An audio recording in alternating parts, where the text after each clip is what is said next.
that film. That's the problem. Yeah. No, it's amazing. It's all what led to you being a Hall of Famer, a Super Bowl Yeah. champion, I believe 8-time Pro Bowler, 3-time All-Pro for those Raiders. You can, of course, see Howie now every Sunday on Fox NFL Sunday, where I was looking on Twitter. A lot of people liked your outfit, Howie. Oh, really? This outfit or the old outfit? The outfit from Sunday. Was it plaid, I believe? I don't know what it was, but you really had Twitter going. The color palette used to be really simple when I was younger. It was red, blue, green, black, maybe some kind of mixed color. But I think it was some kind of green, but I'm not sure. There's a name for it, but I'm not sure what it is. I like that you don't even pay attention to it. You're just like, okay, No, we'll put this on. We've got a great gal there, Victoria Trilling. She's been with us for forever, and it's on the wall on the hook, and my shoes are there, and I walk in and go, and it's 30 years, and we've got a lot of suits. Not the first shout-out Victoria Trilling's gotten on this program. I think every Fox employee that's come on our show has given her a lot of love, which we love around the holiday season. Let's get into some NFL action here. Howie, Tom Curran, a friend of mine in New England, broke yesterday. Robert Kraft and the Patriots have already decided to part ways with Bill Belichick at the end of the season. Now, you've played against teams Bill was a part of. You've analyzed him for decades. What are your thoughts on this? I think he's the greatest coach of all time. Having had a son that played there and won a Super Bowl there, you always kind of wonder what it's like behind the walls and the doors of that facility. It's kind of like, a movie where, Russia in their secret rooms and you want to get in there and see how they do things. And it's exactly how I thought it would be. I think Gronk really summed it up best, and he had an opinion, and listen, he played there. And I think Gronk's assessment was that he wouldn't be surprised if there was kind of a mutually agreed upon parting of the ways. I think personnel is probably the issue that is probably the most significant issue at this point, particularly lack of production in the draft in terms of skill positions, quarterback, and et cetera. And, the whole debacle last year with, the coordinators on offense being defensive guys. And it really put them kind of in a position to fail. And, the defense is great, and we know it's going to be great. And Bill was a great coordinator with the Giants, and a couple of his game plans are in the Hall of Fame already, and Bill will be there shortly. It's just a question of where will he potentially break the record. What do you think? Because, I a couple of months ago was hearing rumblings about it ending. Gronk gave you better intel than me. For weeks, he's been telling me there's no way Bill's leaving New England. And I was hearing trade a little bit, that they might trade him, where he'd want to go, they'd all be on the same page.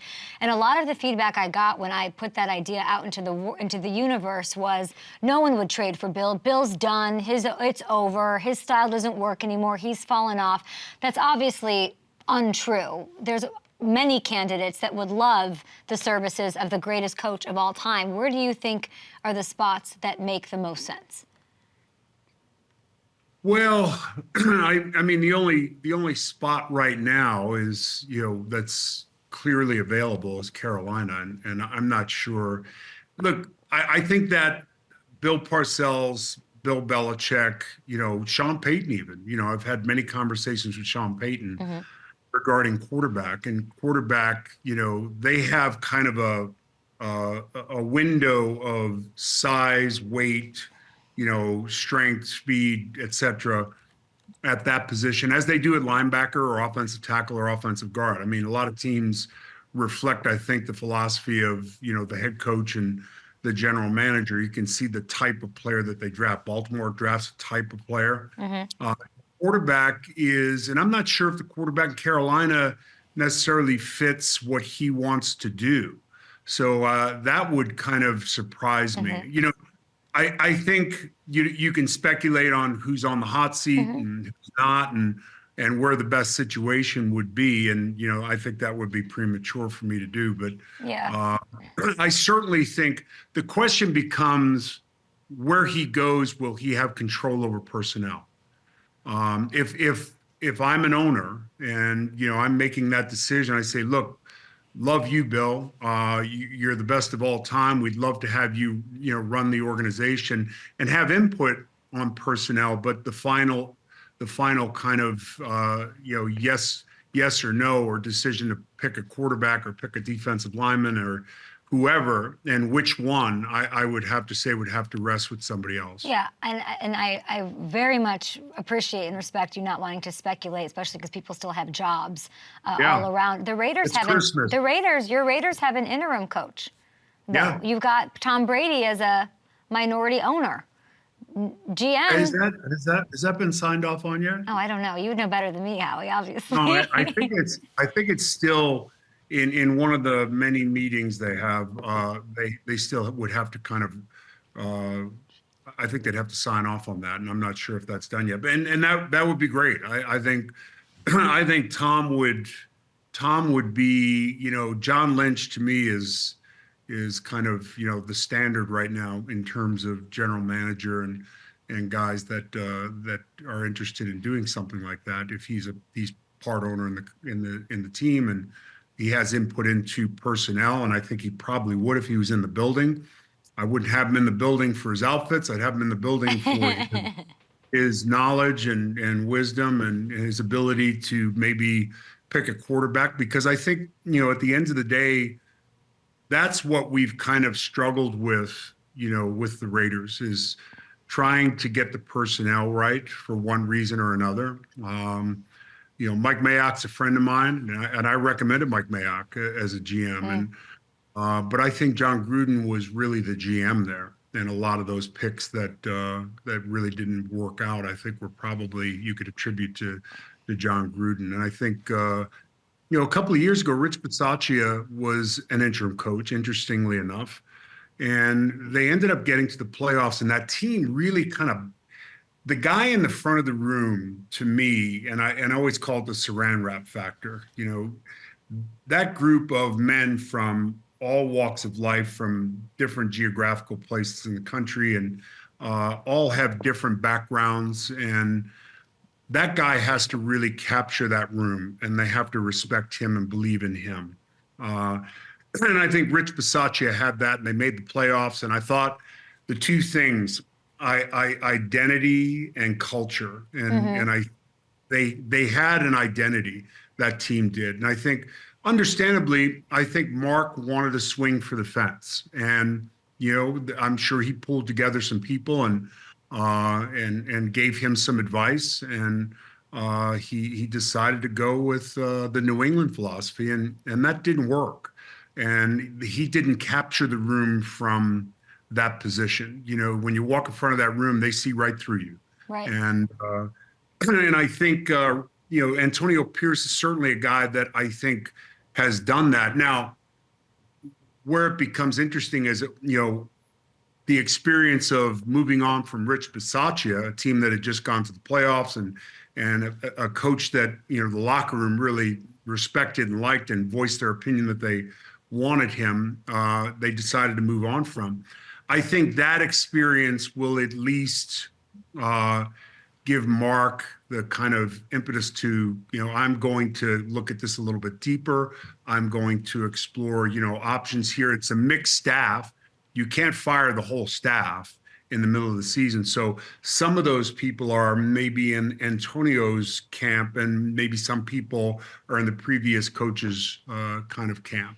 So I would be interesting to see how they finish up. If he finishes up strong, I think he would warrant serious consideration. How strong does he have to finish to stiff arm and Heisman Bill Belichick? I know what you're saying about the Patriot way not working, but that's, it work. If it's Bill Belichick in front of that room with all those rings, it's a little bit different. Well, I think we just had the Patriots way in there, to be honest. And it's an interesting organization. It's an organization that historically has had a lot of success and a lot of great players. And I remember when I got there as a young player, and you didn't have to look far to see greatness because it was all around me. It was guys I was playing against in day one of training camp: Art Shell, Gene Upshaw, Mark Van Egan, Ted Hendricks. You name it. It's Cliff Branch.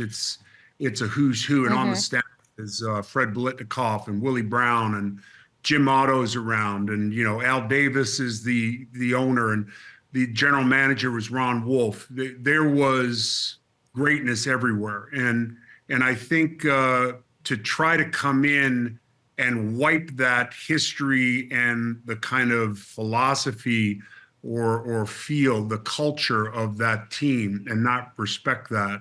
Not that, I'm saying that, he didn't respect the culture, but it was a little bit, in my mind, from what I'm hearing, overboard on the New England thing. So I think somebody has to come in and walk a fine line of, hey, this is how we're going to do things. But at the same time, I really respect and admire and appreciate and will, communicate the kind of history this team has had and the culture that was created. So Josh McDaniels may actually hurt Bill Belichick in his candidacy for a head coaching job where there is no GM, where it's interesting to hear that. I actually think that I think you're saying this so Bill doesn't get a job, so Bill Richards and Brad Zager and Shanks and everyone calling Bill to join your Fox set, I'm sure. You think I'm not on to you, Howie? You rarely catch Bill, and Bill's a funny guy. You just don't see it. If you play there, Bill walks around and he's a walking one-liner. His coaching, and it's Gronk has talked about it, and Julian Edelman's talked about it, and he's got that whistle and he spins his finger around, and gee, Julian, what are you doing, for God's sake? Wally Pipp is, all these things that of course a guy like Julian or whoever doesn't know who Wally Pipp is at the time, but Bill's a funny guy. He's a lot funnier than people think. It might be too many Patriots on that set between both. That'd be, if Bill came over to you guys, would he fit? On that set? Yeah. I don't know. I saw Bill in a small window on game day. Yeah. And he's very funny, but you have to understand that Bill is a historian, not just about football, but with, sports in general.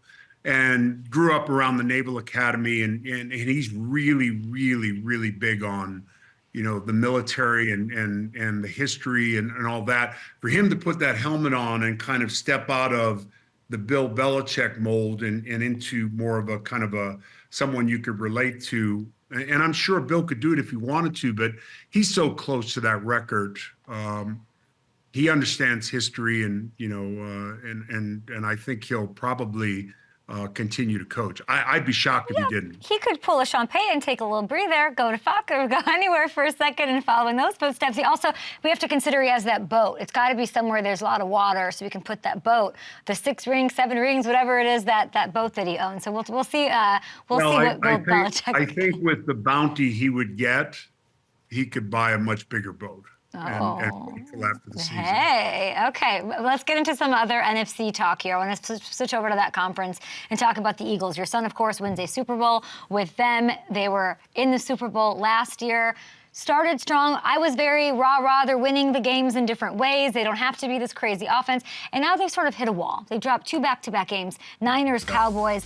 They want to fight, Howie, to regain their footing. You covered the Eagles at last year's Super Bowl with Fox. What is the biggest difference between the 2022 team and this one you're seeing now? Well, a couple of things. One, I think they missed the offensive and defensive coordinators. I want to give the defensive coordinator a bit of a kind of pass to a certain extent. It's not the same secondary. People have been banged up. They've had to rotate numerous guys in and kind of, now yesterday you were a corner, now you're a slot, or you're a safety, or you're a safety, now you're a slot. They've struggled on the back end. They've had some injuries, guys being dinged up front a little bit. But I think on offense, it starts with, Jalen and the lack of kind of complexity of what they do. I think so much of the onus on that football team is with their offensive line. And 10-3, if you had told that team that, would you take 10-3 at this time prior to this, they'd say, sure. It's good perspective.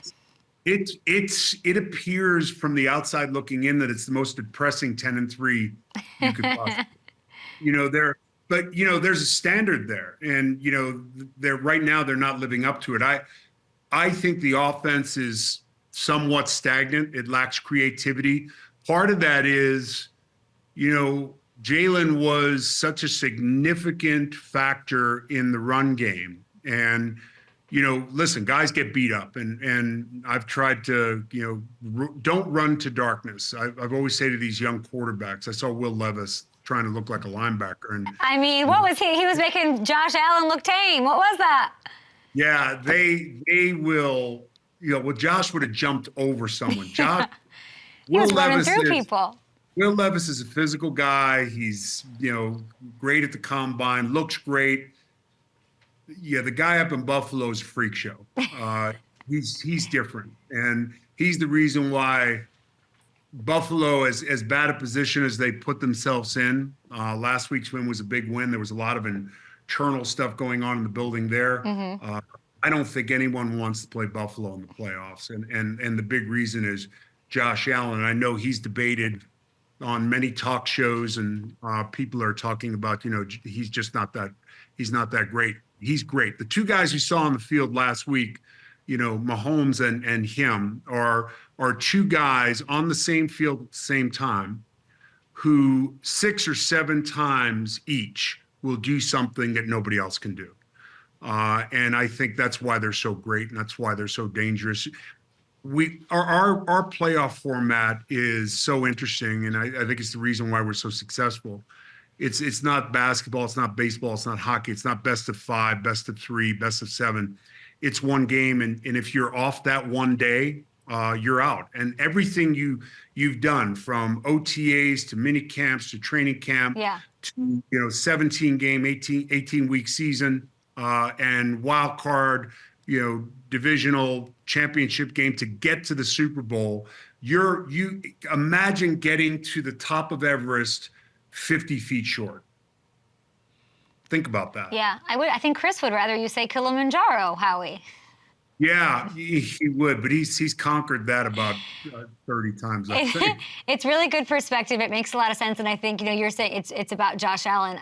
Also credit to Joe Brady, of course, who takes over, and this offense is clicking. They're distributing the ball more. They're running a ton, and it looks a little bit revamped, which is nice to see. They got a little more complex, and that's what I think Philadelphia needs to do on offense. Oh, Philly, got it together. Howie's not loving the offense. Okay, AFC is wild right now.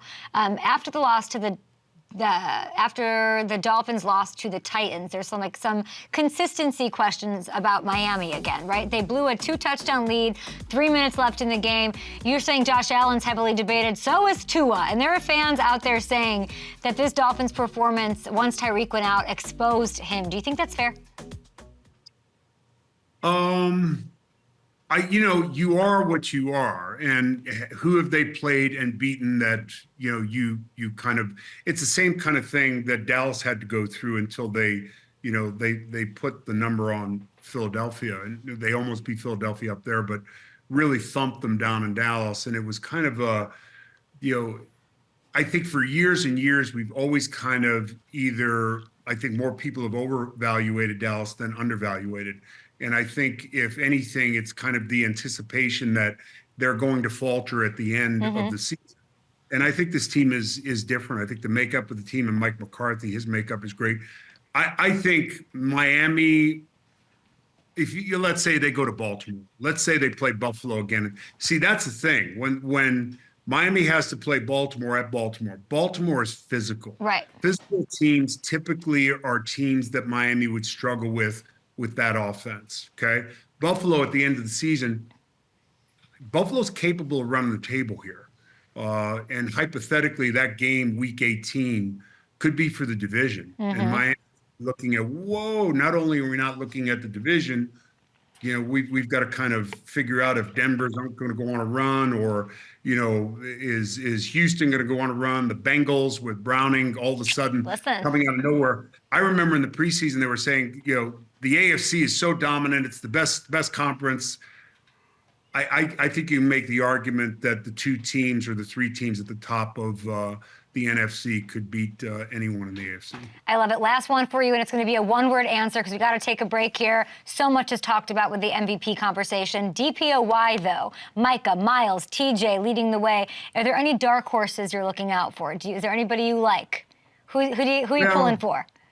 You know, there are guys that are playing extremely well. You know, Khalil Mack's played well. He's 16, 17 sacks, Max Crosby, but they're on teams that are losing. And, you know, the award typically goes to a guy, you know, and it's going to come down to those three guys, four guys. And the great thing is, and the way the league is set up, it's going to play out over the next 4 weeks, 5 weeks. It's going to play out. You got a name?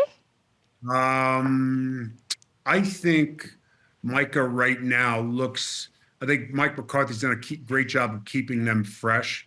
And Micah knows what's going on. Okay. He knows it's time to kind of, you know, rev the engine up and, there's no restrictor plates and you're not worried about the number of snaps and all that. I love it. Howie, we appreciate you so much. If we don't get to talk to you, happy holidays to you, to Diane, the kids, the grandkids, the whole lot of the Long family. We appreciate you. Happy holidays. Thank you so much. Everybody have a great Christmas. You too, as well. Hey, everybody, thank you so much for watching. Subscribe right here. Do it now for the latest from Up and Adams.